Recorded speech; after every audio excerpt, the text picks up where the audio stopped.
माननीय अध्यक्ष महोदय, मैं मध्य प्रदेश के उदाहरण दे रहा हूं। जब ये थे तब एक फसल होती थी, बिजली आती कम थी, जाती ज्यादा थी। बिजली नहीं, बिजली के बिल ही आते थे, छोटे मोटे नहीं, लंबे चौड़े आते थे। लेकिन हमने सिंचाई बढ़ाई, 24 घंटे बिजली दी, और आज 3-3 फसलें कई जगह मध्य प्रदेश में हो रही है।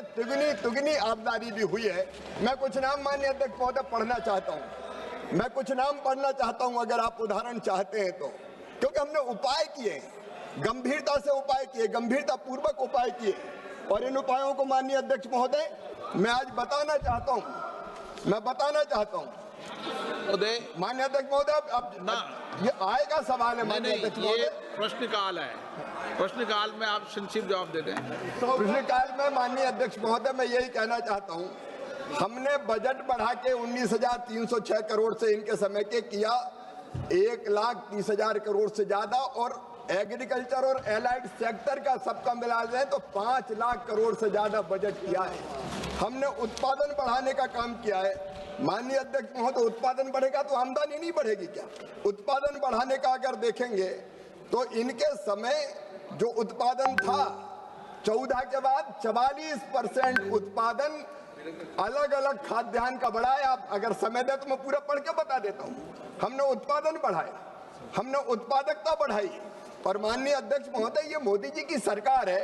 6,000 रुपया किसान सम्मान निधि देने का काम कर रहे हैं, जो सीधे किसानों के खाते में तो जाती है। माननीय अध्यक्ष महोदय, फर्टिलाइजर सब्सिडी 1,86,000 करोड़ की यही सरकार तो दे रही है। KCC पर लोन कौन दे रहा है? माननीय अध्यक्ष महोदय, नरेंद्र मोदी जी की सरकार दे रही है। 28 लाख करोड़ रुपया संस्थागत ऋण बढ़ाकर किया है, तो NDA की सरकार ने किया है। M.K. विष्णु प्रसाद। माननीय अध्यक्ष महोदय, मैं दादा को नाम तो बता दूं, दादा नाम लिखें। आज मैं बताना चाहता हूं, नाम लिखिए जिनकी आमदनी कई गुना हुई है। श्री विनोद कुमार, ये निखारी तहसील रेवाड़ी, हरियाणा के रहने वाले। इनके फोन नंबर भी बता देता हूँ माननीय अध्यक्ष महोदय। मैं फोन नंबर बता रहा हूँ। ये आय दुगनी नहीं, 8 गुना ज्यादा आय हुई है। ये बात। Thank you very much, sir, for giving me an opportunity to speak on this question, sir. Sir, I am from Kadalur district in Tamil Nadu. There are major sugarcane producers are there, but the cost of production of sugarcane is very, very high because of high cost in mechanization and shortage of labor, which we all know, sir. And in Tamil Nadu, sir, the minimum support price is 3,290 rupees per ton, sir, and 100 rupees for transportation, sir. And with the vision and the concern of Rahul ji and the efforts of our Agriculture Minister M.R.K. Panneerselvam and CM Stalin ji, sir, we are giving 350 rupees as a support price for sugarcane farmers, sir. But I would like to know through Honorable Speaker, sir, whether there is any policy in the central government to give any incentives or special package for sugarcane farmers, sir. Thank you very much, sir. पहले पूछ लीजिए कि राहुल गांधी तो माननीय अध्यक्ष महोदय, विशेष package का कोई सवाल नहीं है। हम किसानों की आय, गन्ना किसानों की आय बढ़ाने के लिए भी निरंतर प्रयत्नरत है, और आप इजाजत दे तो मैं उसके उदाहरण दे देता हूँ। श्री धर्मेंद्र यादव। धन्यवाद माननीय अध्यक्ष जी। माननीय अध्यक्ष जी, आपके माध्यम से माननीय मंत्री जी नाम भी पढ़ने को तैयार थे, उदाहरण देने को तैयार थे। जवाब में आपने कहा है केवल 75,000 किसानों की आमदनी दूनी है, उससे ज़्यादा बढ़ी है, जबकि देश के अंदर 140 करोड़ लोगों में लगभग 60% लोग आज भी खेती किसानी पर निर्भर हैं। अध्यक्ष जी, सवाल पे आ रहा हूं मैं। अध्यक्ष जी, सवाल पे सीधे आ रहा हूं। 2014 का माननीय मंत्री जी अपना घोषणा पत्र पढ़िए, और उस घोषणा पत्र में आपने कहा था कि स्वामीनाथन आयोग की सिफारिश को हम लागू करेंगे। स्वामीनाथन आयोग की सिफारिश आप जानते हो C2 + 50%। मेरा स्पेसिफिक सवाल है माननीय मंत्री जी से और इस सरकार से कि 2014 में सरकार बनाने के लिए जो किसानों को गुमराह किया आपने, कि हम स्वामीनाथन लाएंगे, आप लाएंगे कि नहीं लाएंगे? नंबर 1। और अध्यक्ष जी 1 मिनट, अध्यक्ष जी आधा मिनट, अध्यक्ष जी आधा मिनट, अध्यक्ष जी आधा मिनट, अध्यक्ष जी आधा मिनट, अध्यक्ष जी आधा मिनट। माननीय अध्यक्ष महोदय, आइए माननीय मंत्री महोदय जवाब दीजिए। आप माननीय मंत्री महोदय, आप मंत्री महोदय बैठे बैठे मत बोलिए। माननीय मंत्री जी, माननीय मंत्री महोदय, माननीय अध्यक्ष महोदय, पता नहीं धर्मेंद्र यादव जी क्यों गुस्सा हो जाते हैं। जरा आप उनकी डिबेट मत करो। माननीय आप इस आप इधर माननीय आप बैठो तो। माननीय मंत्री महोदय, मैं तो खड़ा हूँ। आप जवाब दो, उधर देखो। माननीय अध्यक्ष महोदय, माननीय अध्यक्ष, अब सुनो तो भाई। एक मिनट ये प्रश्न काल है। एक मिनट प्लीज। माननीय सदस्य, मैं माननीय सदस्य और माननीय मंत्रीगणों को भी आग्रह करता हूं, माननीय सदस्यगण कभी भी प्रश्नकाल में इतने उत्तेजित होने की आवश्यकता नहीं है। इस पर किसी पर विषय पर एक मिनट प्लीज। कृषि के विषय पर बहुत डिटेल 4.5 घंटे चर्चा हुई।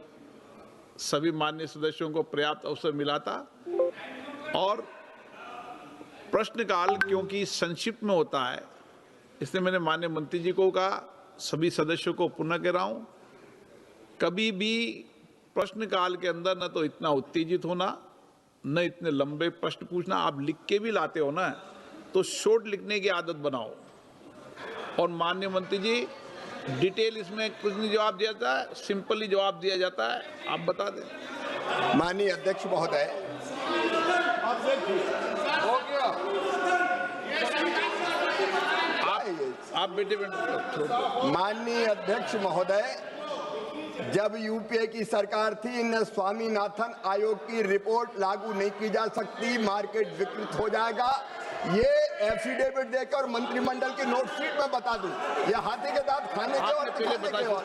लेकिन माननीय अध्यक्ष महोदय, ये प्रधानमंत्री नरेंद्र मोदी जी की, माननीय अध्यक्ष महोदय, मैं विनम्रता के साथ कह रहा हूं, ये एनडीए की सरकार है जिसने उत्पादन की लागत पर 50% मुनाफा देकर मिनिमम सपोर्ट प्राइस तय करने का फैसला किया है और वो हम लगातार दे रहे हैं। न केवल मिनिमम सपोर्ट प्राइस बल्कि पीएम आशा योजना बना के हमने दलहन और तिलहन की खरीद को भी सुनिश्चित किया है। तुअर, मसूर और उड़द जितनी किसान बेचेगा रजिस्टर करवा के पूरी की पूरी खरीदने का हम काम करेंगे। ये हमारी सरकार कर रही है। यहाँ तक माननीय अध्यक्ष महोदय, फल और सब्जियों पर कभी ये सोच भी नहीं सकते थे, लेकिन MIS योजना बना के हमने अंगूर भी खरीदे, हमने मिर्च भी खरीदी, हमने माननीय अध्यक्ष महोदय, अलग अलग सब्जियां जो जल्दी खराब हो जाती है, MSP पर नहीं खरीदे जाती, वो भी हमने खरीदने का काम किया है। और तो और आलू, प्याज, टमाटर अगर अपने स्थान पर सस्ते बिक रहे हो और बड़े शहर में कहीं लाके किसान बेचेगा तो ट्रांसपोर्टेशन का खर्चा भी केंद्र सरकार देगी। हमने लागू करके दिखाया। क्वेश्चन नंबर 443 श्री धैर्यशील और माननीय सदस्य, प्लीज नो डिबेट मत करा करें आपस में एक दूसरे की डिबेट मत करें। क्वेश्चन नंबर 443 श्री धैर्यशील राज सिंह मोहित पाटिल। प्रश्न संख्या 443। माननीय मंत्री महोदय, माननीय अध्यक्ष महोदय, एक विवरण सभा पटल पर रख दिया गया है। माननीय सदस्य। माननीय अध्यक्ष महोदय, मैं माननीय मंत्री महोदय से ये पूछना चाहूंगा, क्या सरकार किसानों की पहुंच को बेहतर बनाने के लिए गांव या क्लस्टर स्तर पर खरीदी केंद्रों का नेटवर्क विस्तार करने का प्रस्ताव रखती है? माननीय अध्यक्ष महोदय, किसान की पूरे उत्पाद को ढंग से खरीदा जाए, ये हम राज्य सरकारों के सहयोग से करते हैं। लेकिन ये क्वेश्चन तो FCI संबंधित है ना? हाँ, FCI से संबंधित है माननीय अध्यक्ष महोदय, और इसलिए आपके जानकारी में है FCI भी खरीदी करती है। कई बार नेफेड जैसी संस्थाओं को भी हम कहते हैं कि खरीदे।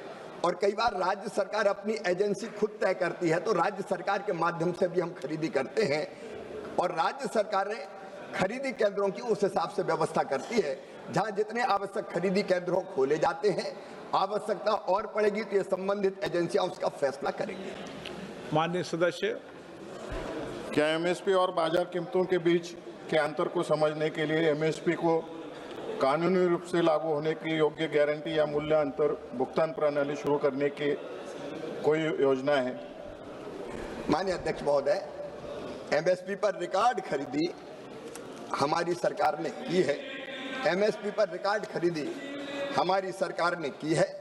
मैं आपको बता सकता हूं कि चाहे गेहूं हो, चाहे धान हो, चाहे दलहन हो, चाहे तिलहन हो, चाहे फल हो, चाहे सब्जियां हो,